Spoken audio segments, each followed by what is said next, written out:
વાદમ ઇંગોરા, ખીરસરા વિંજાણ સરપંચ. મારા સાથે ખીરસરા યુવા સંગઠનના કાર્યકર્તા મુસ્તાકભાઈ ઇંગોરા છે. મિત્રો, કાલથી અતિ ભારે મુસળધાર વરસાદથી કનકાવતી નદી ઓવરફ્લો થતાં અત્યંત ભારે વરસાદથી ચારે બાજુથી નદીથી ઘેરાયેલો ખીરસરા વિંજાણ ગામ હાલની પરિસ્થિતિએ તમામ બાજુએથી વિખૂટું પડેલું ગામ છે અને સંપર્ક વિહોણું છે. આ તમામ વિકટ પરિસ્થિતિથી તાગ મેળવી અબડાસા તાલુકાના વિકાસ અધિકારી ટીડીઓ સાહેબ ભરતભાઈ ચૌધરી સાહેબે ટેલિફોનિક વાત મારા સાથે કરી અને તંત્ર તમામ માર્ગે ખીરસરા વિંજાણ ગામને સહયોગ કરશે. હાલની પરિસ્થિતિએ અતિ ભારે વરસાદથી વીજ પોલ પર પડી ગયા છે લાઇટના. એ તમામ વીજ પોલ તાત્કાલિક ધોરણે ઊભા કરી અને ગામને લાઇટની સગવડતા ઊભી કરવામાં આવે એવી માહિતી મેળવી તાલુકા વિકાસ અધિકારી ભરતભાઈ ચૌધરી સાહેબે જીબીના અધિકારીઓને સૂચના આપી છે.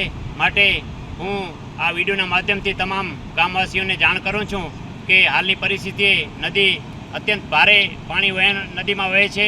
માટે પોતાની જાનની સુરક્ષા અને એલર્ટ રહેવા માટે હું આપને અનુરોધ કરું છું કે અતિ ભારે વરસાદ જ્યાં પાણી વહે છે ત્યાંથી દૂર રહેવું અને જ્યાં પણ આ નુકસાનદાયક વસ્તુ જણાય વરસાદની પરિસ્થિતિના હિસાબે તો ગ્રામ પંચાયતને જાણ કરવા અનુરોધ કરું છું. આભાર.